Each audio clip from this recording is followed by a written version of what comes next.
Hi friends, code படத்தில் கிளைமேக்ஸுக்கு அப்புறம் வந்து க்ளோனிங் சீன் பற்றி வெங்கட் பிரபு அவர்கள் ஃபர்ஸ்ட் டைமாக ஷேர் பண்ணியிருக்காரு. அதாவது செகண்ட் ஹாஃப் கம்ப்ளீட்டாக க்ளோனிங் வெர்ஷன் வச்சே ஃபர்ஸ்ட் பண்ணியிருந்தேன். அதாவது க்ளோனிங் ஜீவன் சொல்லிட்டு ரெண்டு பேருமே இருப்பாங்க. ஸோ காந்தி கேரக்டர், இந்த ரெண்டு கேரக்டர்ல யாரு ரியல் ஜீவன் அப்படின்ற ஒரு கன்ஃபியூஷன்லேயே செகண்ட் ஹாஃப் நகரும். பட் பிஎன்சி ஆகிய வெகுஜன மக்களுக்கு அது புரியாதுன்னு சொல்லிட்டு அந்த வெர்ஷனை நாங்கள் பண்ணலை. அண்ட் கடைசியாக காட்டுற அந்த ஓஜி தளபதி பார்த்தீங்கன்னா க்ளீன் ஷேவ்ல பயங்கரமாக இருக்காரு. ஏன் படம் ஃபுல்லாக வர யங் தளபதிக்கு அந்த லுக்கை யூஸ் பண்ணல அப்படின்னு கேட்டது, அந்த லுக்ல வச்சு நீங்க யங் தளபதியை ஃபர்ஸ்டே பார்த்திருந்தீங்கன்னா இந்த கேரக்டர் கன்ஃபார்ம் வில்லன் அப்படின்ற மாதிரி நீங்க கண்டுபிடிச்சிருப்பீங்க. சோ இந்த கேரக்டர் தான் வில்லன்னு நீங்க கெஸ் பண்ணக்கூடாது அப்படின்றதால கொஞ்சம் கியூட்டா மீசெல்லாம் வச்சு இந்த மாதிரி ஒரு லுக்கை வச்சோம். தென் கோட் படத்தோட ஆரம்ப புள்ளி பாத்தீங்கன்னா நான் எக்ஸ்ட்ராக்ஷன் படம் பார்க்கும்போது தான் கிடைச்சது.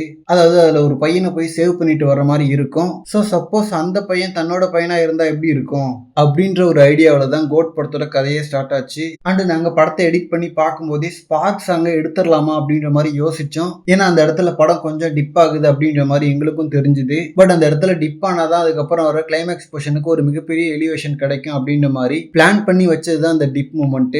ஈவன் அந்த சாங்கை கொஞ்சம் ஃபாஸ்ட் கட்ல போலாமான்னு கூட பார்த்தோம். பட் பரவாயில்ல, அந்த இடத்துல படம் கொஞ்சம் இறங்கட்டுமே அப்படின்னு சொல்லிட்டு தான் வச்சோம் அப்படின்னு ஸ்பார்க் சாங் வச்சதுக்கான ஒரு எக்ஸ்பிளனேஷனும் கொடுத்திருக்காரு. அண்ட் படத்தோட ரியல் டியூரேஷன் இன்னும் அதிகம். ஸோ மேபி அந்த அன்கட் வெர்ஷனை ஓடிடியில் ரிலீஸ் பண்ணலாமான்னு சொல்லிட்டு நானும் அர்ச்சனா கல்பாத்தி அவர்களும் பேசிட்டு இருக்கோம். அந்த மாதிரி பண்ண முடியுதான்னு பார்க்கலாம் அப்படின்ற மாதிரி பேசியிருக்காரு. அண்ட் கோட் படம் சக்சஸா இல்லையான்றத ஒரு விஷயத்த வச்சு ஜட்ஜ் பண்ணிடலாம். அதாவது 3 மணி நேரம் படம் ரிலீஸ்க்கு அப்புறம் இந்த மாதிரி குறைக்கிறோம் அப்படின்ற மாதிரி எந்த ஒரு அனௌன்ஸ்மெண்ட்டும் வரல. ஏன்னா கொஞ்சம் லேக் இருக்கு அப்படின்ற மாதிரி ஒரு செட் ஆஃப் ஆடியன்ஸ் ஃபீல் பண்ணா கூட நிறைய பேர் லென்த்தே தெரியல அப்படின்ற மாதிரி தான் சொல்றாங்க.